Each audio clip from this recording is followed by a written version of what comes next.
विरासत की सियासत को चुनौती देने के लिए भारतीय जनता पार्टी ने मैनपुरी लोकसभा उपचुनाव में पूरी ताकत झोंक दी है और आज बीजेपी कैंडिडेट रघुराज शाक्य ने नॉमिनेशन भी किया है। कन्नौज से सांसद सुब्रत पाठक हमारे साथ हैं। सुब्रत जी, वो प्रत्याशी मैदान में है जिनसे आपका दो बार आमना सामना हो चुका है, तो क्या लग रहा है इस बार मैनपुरी आखिरी दुर्ग बचा है समाजवादी पार्टी का? देखो, समाजवादी पार्टी 2022 का चुनाव समाजवादी पार्टी के लिए मील का पत्थर था, जिसमें समाजवादी पार्टी बुरी तरीके से चुनाव हार गई। और उसके बाद में फिर आपने देखा कि जिस प्रकार से चाहे वह आजमगढ़ हो, रामपुर हो, सभी जगह समाजवादी पार्टी चुनाव अपने पुराने गढ़ों में हारी है।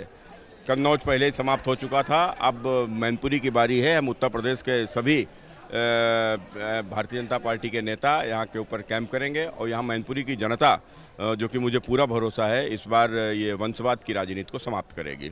गली गली अखिलेश यादव जा रहे हैं लगातार, जिस तरह से हालांकि समाजवादी पार्टी की अपेक्षा ये भी थी कि रामपुर आजमगढ़ में भी वो जाते, तो इस अंदर खाने से वहाँ से खुद सवाल खड़े हो रहे हैं कि यहाँ ज़्यादा सीरियसनेस है, वो पहले वाले उपचुनाव में क्यों नहीं? देखो, कुल मिलाकर मैनपुरी में उनका आना आखिर क्या साबित करता है। वो आजमगढ़ नहीं गए जहाँ उनके भाई लड़ रहे थे, और रामपुर नहीं गए जहाँ उनकी पार्टी का एक साधारण कार्यकर्ता लड़ रहा था।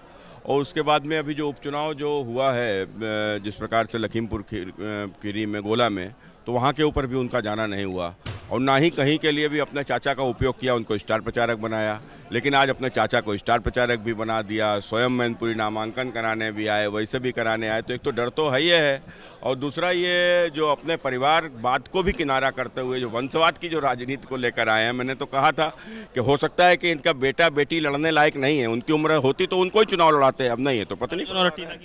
मतलब बेटा बेटी उनका जो भी हो, वो चुनाव लड़ने लायक नहीं है, उनकी उम्र नहीं है। अगर होती तो सब उन्हीं को चुनाव लड़ाते हैं। क्या लगता है कि रघुराज सिंह शाक्य वैसे तो कैंडिडेट समाजवादी विचारधारा से ताल्लुक रखते हैं, आपके यहाँ इसी साल आए हैं, तो क्या लगता है कि नॉन यादव वोट पर आपका कंसंट्रेशन है? देखो, समाजवादी विचारधारा के वो थे, लेकिन वो समाजवाद रहा कहाँ। वो समाजवाद पहले बदला जातिवाद में, जाति से बदला परिवारवाद में। एक ही परिवार के लोग राज्यसभा जाएंगे, लोकसभा जाएंगे, विधायक जाएंगे, मंत्री मुख्यमंत्री बनेंगे, और उसके बाद फिर परिवार भी छोटा हो गया, फिर वो वंश हो गया। मैंने मुलायम सिंह के बाद अखिलेश ही आएंगे, वहाँ शिवपाल के लिए भी स्थान नहीं है। तो वही क्रम है।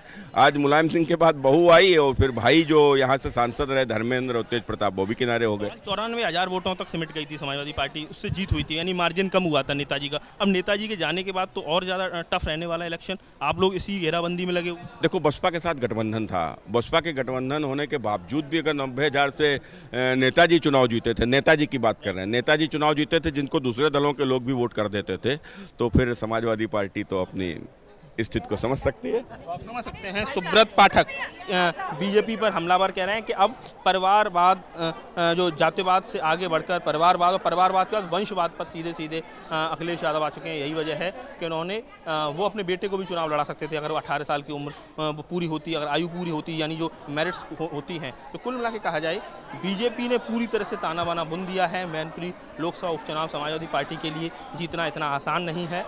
ये लंबे समय से समाजवादी पार्टी गढ़ रहा है, लेकिन इस बार बीजेपी इस गढ़ को भी ध्वस्त करने के तमाम प्रयास कर रही है। मैनपुरी से नितिन उपाध्याय, एबीपी गंगा।